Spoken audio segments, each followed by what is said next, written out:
Welcome to Take 5, your 5-minute inspirational message from Solid Rock Drogheda. I'm Nick Park. I'm taking us through a short series of messages on dinner with Jesus.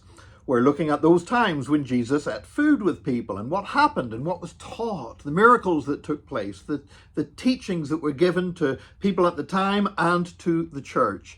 And we're now, after the resurrection of Jesus, at that incident in John chapter 21, where we have the miraculous catch of fish. That we're in that period in between the resurrection and the ascension. So, a period of 40 days? And in fact, we know the first week of that, the disciples were in Jerusalem, both the first Sunday and the second Sunday. And so at some stage over the next 33 days, we know that the disciples went up to Galilee, and Jesus appeared to disciples there in Galilee, and then they returned to Jerusalem for him to ascend from the Mount of Olives and to wait for the day of Pentecost. And so at some point in that month of period there, you have these 7 disciples who are by the Sea of Galilee. We're told who 5 of them were. Not given the name of the other 2, but they're there by the Sea of Galilee, and Simon Peter says, "I'm going fishing." Now, was this just to take their mind off things or just for something to do? I've heard people say, well, Peter was thinking of going back to being a fisherman once again. I'm not sure that he would have done that after the resurrection of Jesus. I could have understood that if between the crucifixion and resurrection, but after the resurrection of Jesus, unless Peter just felt that he was so useless with his denying of Christ, I don't know.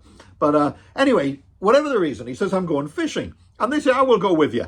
And so they go out, they fish all night, they don't catch anything. And then Jesus appears on the shore, and they don't actually recognize him, and he calls out to them.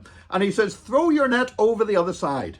And so they throw the net over the other side of the boat, and immediately they catch a bumper catch of fish. And John says, "It is the Lord."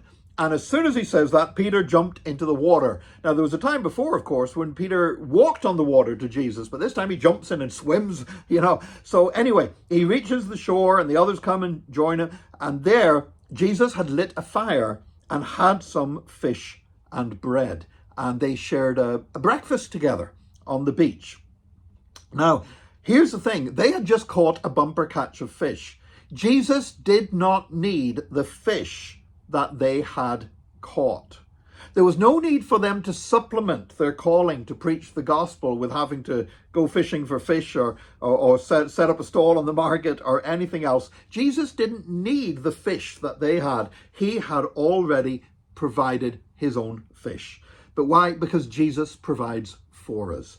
And it says they ate together there. And it was after they had eaten together in that time. Now, you know what? We're not told if much was said while they were eating. But anyway, when they've eaten together, Jesus then begins to talk to Peter. And that was when he said to Peter, "Peter, do you love me? Feed my sheep. Do you love me? Feed my sheep. Do you love me? Feed my sheep. Feed my lambs." And I know there's been great play made on the Greek words for love, and that in John's gospel he uses one Greek word and then the other.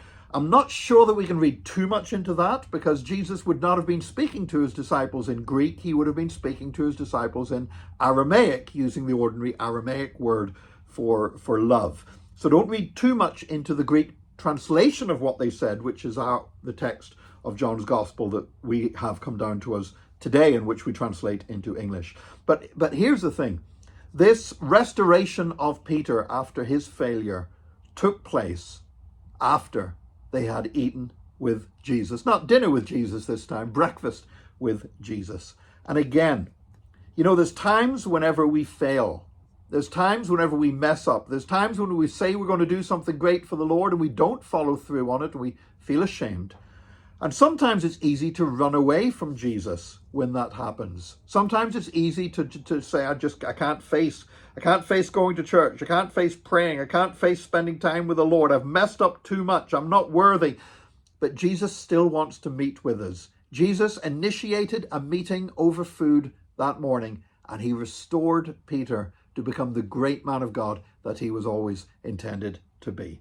And I would just say today, if you feel that you've let Jesus down, if you feel that you've failed him in some way, if you're feeling downhearted because maybe that you haven't done as well as you thought you were going to do at something to do with the Lord, I just want to encourage you. He's waiting for you. He's there, arms wide open, and he just wants to spend time with you and restore you into a place where you can have confidence to move forward in Jesus' name. May God bless you today. Join us again tomorrow for another Take 5, your 5-minute inspirational message from Solid Rock Drogheda.